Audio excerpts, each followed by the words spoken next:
माननीय सभापति महोदय जी, मैं सर्वप्रथम तो आपका धन्यवाद करता हूं कि आपने मुझे रेलवे संशोधन विधेयक 2024 पे अपनी बात रखने का मौका दिया।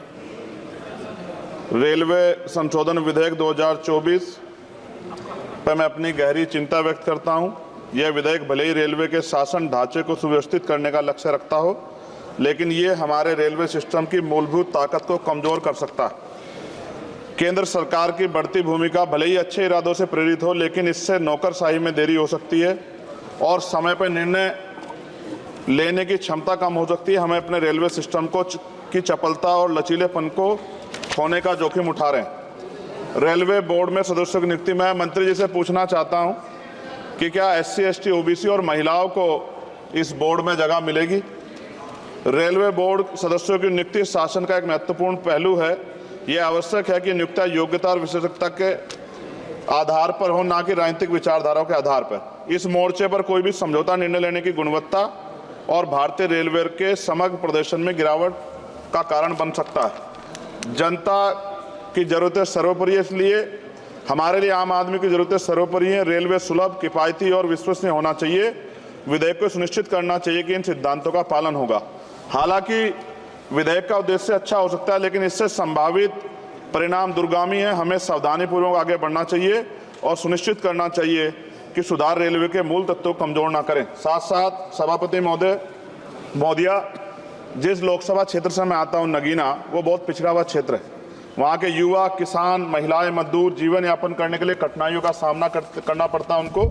इसलिए मैं माननीय मंत्री जी से मांग करूंगा कि नजीबाबाद से मुंबई और जम्मू के लिए ट्रेन चलाई जाए। साथ साथ नजीबाबाद स्टेशन गढ़वाल का प्रवेश द्वार है। मैं आपसे आग्रह करूंगा कि वहाँ जल भराव की समस्या होती है स्टेशन पर, उसकी देखरेख की जाए। बेगमपुरा एक्सप्रेस वाराणसी टू जम्मू तवी का स्टॉपेज वहाँ हो। दिल्ली जाने के लिए सुबह में कोई ट्रेन नहीं है, मुझे भी आना पड़ता है तो बहुत परेशानी का सामना करना पड़ता है अक्सर, जब मैं कोशिश करता हूं कि सेशन में चला जाऊं, क्योंकि ये रेलवे की सुविधा आपने उपलब्ध कराई है।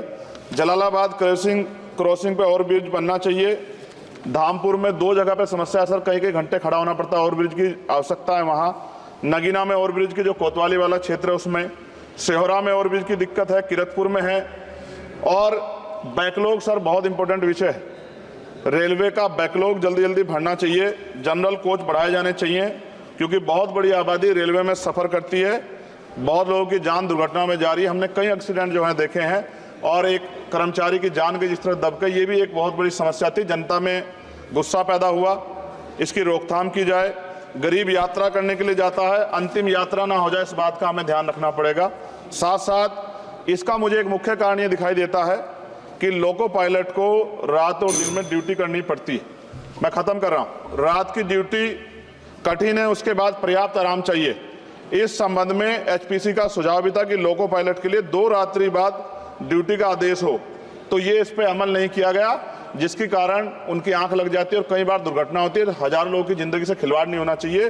कोरोना काल में बंद गई ट्रेन पुनः चालू की जाए, और SC, ST, OBC के बच्चों को जो पहले पास मिलते थे, जब कई कंपटीशन की तैयारी के लिए वो पेपर देने जाते थे, मिलते तो बंद कर दिए। सरकार कहती है हम दलित पिछड़ों के हितैषी हैं, लेकिन जब सरकार उनके बच्चों के आगे तरक्की के रास्ते बंद कर दी तो कैसे चलेगा।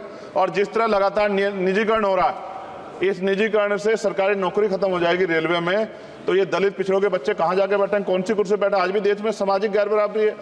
तो मैं इसलिए मंत्री से मांग करता हूँ कि आपने नजीबाबाद में वंदे भारत का स्टॉपेज दिया, इसके लिए मैं आपका धन्यवाद करता हूँ। लेकिन ये भी, इसके अलावा हमने कई मांग उठाई थी, लेकिन उन पर कोई कार्रवाई नहीं हुई। तो मंत्री जी, पार्टी से अलग हटके आप सोचें कि उस क्षेत्र का भी तरक्की होनी चाहिए। ये भी आपके अधिकार क्षेत्र का मामला है।